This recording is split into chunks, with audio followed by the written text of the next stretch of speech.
చిన్న చిన్న అలవాట్లు, చిన్న చిన్న అవిశ్వాసం, చిన్న చిన్న సణుగుళ్ళు, చిన్న చిన్నగా దేవుని సన్నిధికి కొన్ని సమయాల్లోనే కదా నేను దేవునికి దూరంగా ఉంటున్నాను, నేను బాగానే ఉన్నాను కదా అనేటువంటి అభిప్రాయాలు, చిన్నది కదా అని నువ్వు నిర్లక్ష్యంగా వదిలేస్తావు.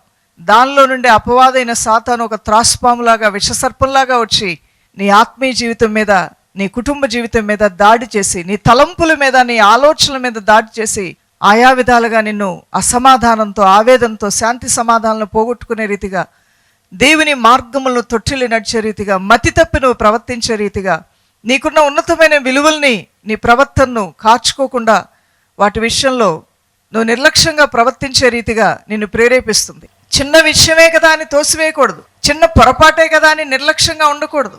దేవుని యొక్క మాటలు చిన్న మాటలు, గొప్ప మాటలు, పెద్ద మాటలు అనేవి ఉండవు.